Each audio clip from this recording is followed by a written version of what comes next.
Hey, what's going on, guys? Welcome back to the GM. It is your guy, Boulanger. Up next on the GM, Lamar Jackson is still him, but they are them. Do me a quick favor, hit like. If it is your first time checking out the GM, hit subscribe. Also hit the notification bell so that you get updates when we upload new content. Let's talk about it. So the term him, if you're up to date with modern day slang, it just means he's still that guy, right? And I believe Lamar Jackson is still the most talented player in the NFL. I absolutely still believe that even after the performance that we saw on yesterday, being the most talented doesn't mean you're the best on a particular day. Okay. But I think part of the problem is that very statement that he is him. He is the most talented. He is the most elusive. He is the fastest. He can make plays with his legs. He can make plays with his arms. But I think that that's always the case, is that he has to make the play. And if he doesn't make the play, he doesn't have the necessary foundation to be picked up by his guys. Let me give you a proper example. You remember when LeBron James was in Cleveland? Now, I'm not a LeBron James fan, but you remember when he was in Cleveland the first time and he was always balling. He was always killing. He was scoring 40 and 50 points and dominating teams, so on and so forth. Why? Because he was the most talented guy on the court, but it never earned him what? A championship. He did have a visit to the championship where he got bounced against the Spurs. He played well, but he didn't have enough of a foundation to stand on. Foundation is coaching, organization, and it's also your supporting cast. So he left and went and joined a couple of dudes down in Miami with a supporting cast and a culture that produced winning. Not immediately, but that second and third year that he was in Miami, it did. Now, he was still the most talented guy on the floor on any night. On any night, he was still the most talented guy on the floor. But he had to have some guys and a coach that created a foundation and an organization that had a culture that was conducive to winning. And then after he learned how to win, he went back to Cleveland and won again. But you remember when he went back to Cleveland,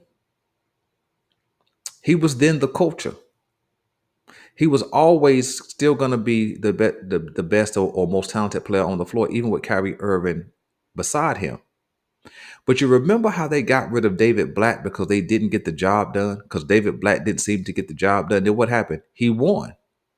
You see, what I'm saying is Lamar Jackson may be in a situation with the Ravens where the foundation around him doesn't create a real opportunity to win when winning is needed.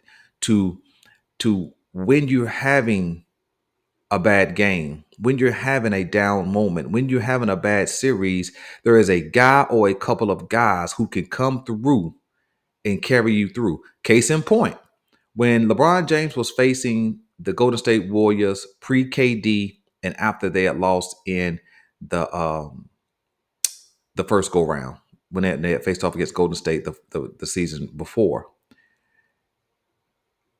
you remember when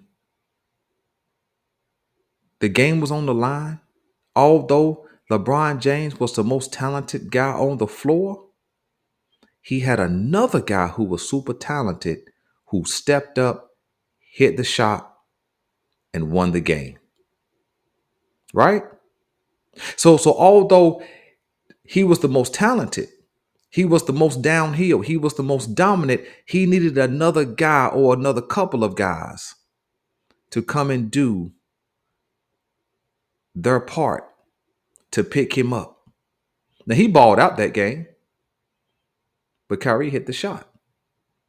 And so when we take that and we put it in a Baltimore Ravens Lamar Jackson kind of context, I'm not 100% sure if there is a foundation around him that allows for him to have a down game and he come through. You see, I still believe he is him, but they are them. You see, when you take a look at these guys, you start with Andy Reid. Andy Reid probably is the best offensive mind ever to grace the modern day coaching ranks.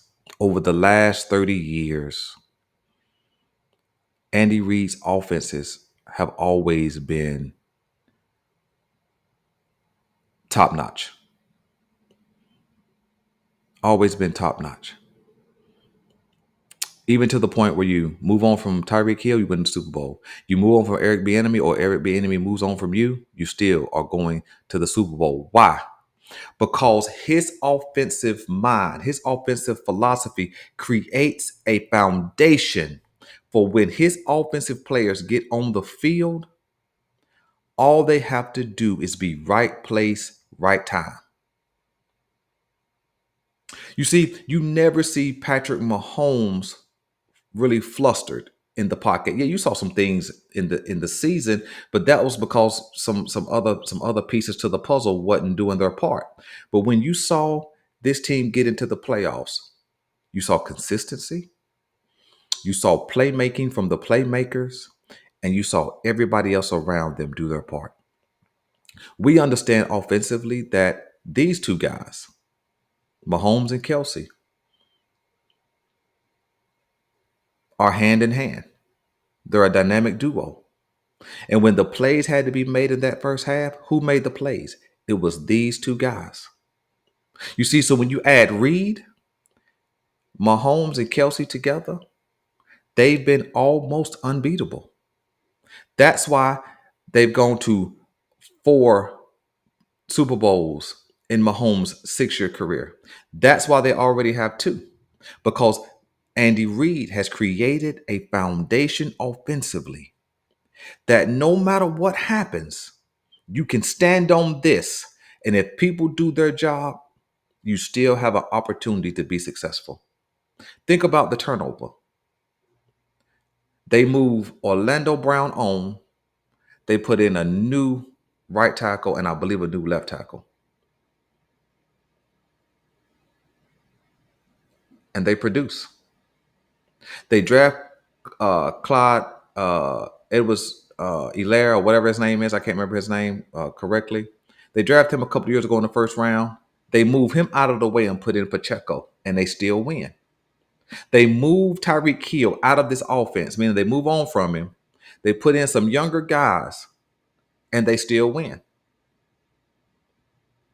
You lose Smith Schuster in free agency, and they still win. You see, because when you have a foundation, there is no cracking under pressure because you know that the next play is just as consistent and sound as the play before. But if Andy Reid was some type of novice of a play caller, if he didn't show any kind of consistency with, today downhill running, make plays in the passing game when you need to. Up today, this defense, okay, we can exploit the zone. Let's hit the zone. Let the pass set the run up. See, these guys trust the system. When you look at LJ, you can see clearly when he stops trusting what's around him. And that's the difference.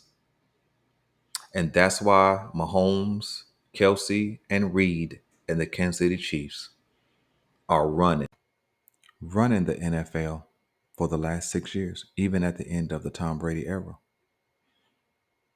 That's why they've been the most dominant. That's why they've been the most consistent. That's why they've been to 6 straight AFC championships. That's why they've gone to 4 Super Bowls and have won 2 already. It's because you don't change the system. You just find somebody better to operate it. Think about it. Andy Reid's system is Andy Reid's system. He took a reclamation post prison Michael Vick and made him a winner. Provided the best statistical season for Michael Vick in his whole career when he got with who? Andy Reid. Then Andy Reid moves on to Kansas City. They were wise to hire him. He took an Alex Smith and did what? Make him a winner. Then they drafted Patrick Mahomes, allowed him to sit behind Alex Smith and what? Learn the system.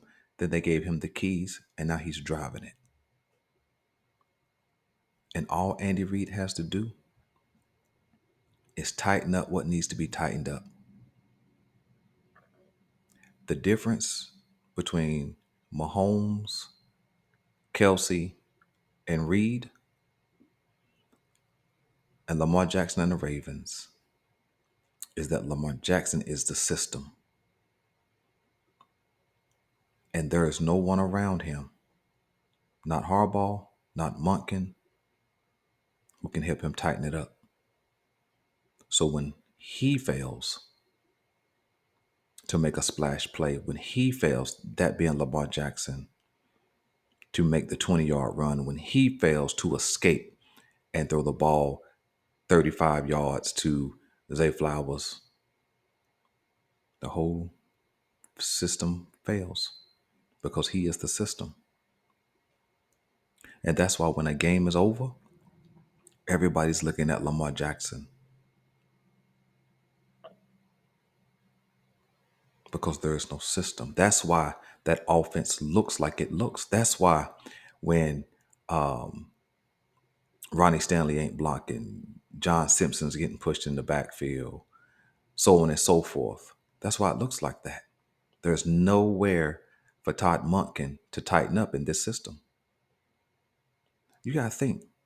The Kansas City Chiefs were missing Joe Tooney. I think I pronounced his name correctly. The starting all-pro left guard. And that offense, at least in the first half, didn't miss a beat. They didn't allow no whole bunch of pressures up the middle. They didn't allow but one sack. Well, how could they do that? Because you tighten up the system. When things get loose, you tighten it up. With the Baltimore Ravens, because Lamar Jackson, specifically on offense, is the system, there's nobody who can tighten it up. So when things get loose and wobbly and fall off the hinges, everything just falls. And that's what you saw yesterday. Listen, I got more takes, man. This coming up this week, man. Hope you guys continue to subscribe and like, man. Appreciate you guys. I'm out.